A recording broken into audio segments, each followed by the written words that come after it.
Private नौकरी वालों के लिए एक बड़ी खबर है। बढ़ने वाली है अब ईपीएफ की सैलरी। क्या है नया अपडेट, चलिए बताते हैं। नमस्कार, न्यूज 18 का डिजिटल प्लेटफॉर्म आप देख रहे हैं और मैं हूं रितु सिंह। सुप्रीम कोर्ट ने केंद्र सरकार को सैलरी लिमिट 15,000 से बढ़ाने पर 4 महीने में फैसला लेने का निर्देश दिया है। कोर्ट ने माना है कि बढ़ती महंगाई और न्यूनतम वेतन के बीच पुरानी सीमा बेमानी है। अगर सरकार ये बदलाव करती है तो लाखों कर्मचारियों की पेंशन और सोशल सिक्योरिटी का दायरा मजबूत होगा। तो अगर आप नौकरी पेशा हैं तो पिछले 1 दशक में आपने अपनी सैलरी, घर का किराया और बाजार के भाव सबको बढ़ते देखा होगा। लेकिन एक चीज है जो पिछले 11 सालों से टस से मस नहीं हुई है और वो है एम्प्लॉयड प्रोविडेंट फंड यानी कि ईपीएफओ। इसके लिए तय की गई सैलरी की सीमा।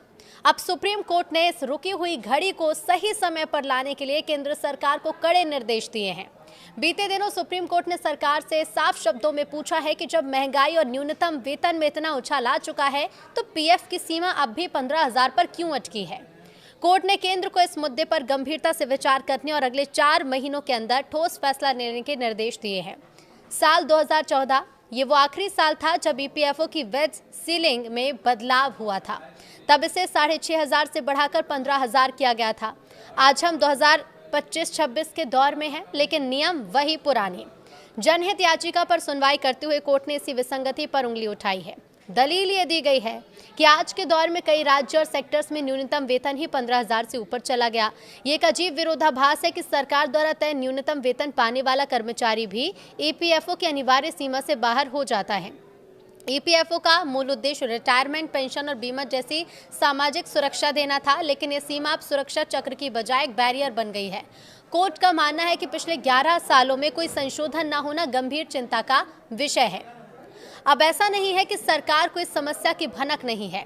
हकीकत तो ये है कि ईपीएफओ के गलियारों में ये चर्चा लंबे समय से गर्म है।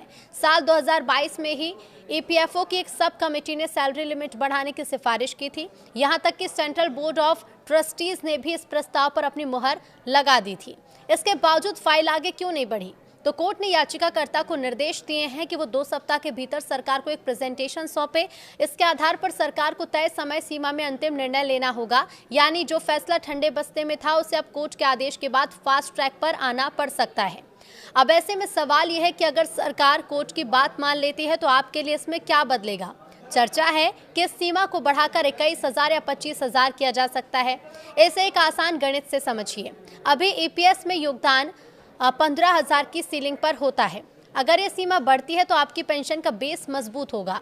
उदाहरण के लिए अगर सीमा 25,000 होती है तो पेंशन फंड में हर महीने का योगदान 1,250 से बढ़कर 2,083 तक पहुंच सकता है। यानी साल भर में आपके पेंशन खाते में करीब 10,000 रुपए ज्यादा जमा होंगे। सरकार इसे ईपीएफओ 3.0 के विजन के साथ देख रही है, जिसका मकसद ज्यादा से ज्यादा कर्मचारियों को सोशल सिक्योरिटी के दायरे में लाना है। हालांकि इसका दूसरा पहलू ये भी है कि कंपनियों पर आर्थिक बोझ बढ़ेगा, क्योंकि पेंशन का योगदान उन्हें ही देना होता है।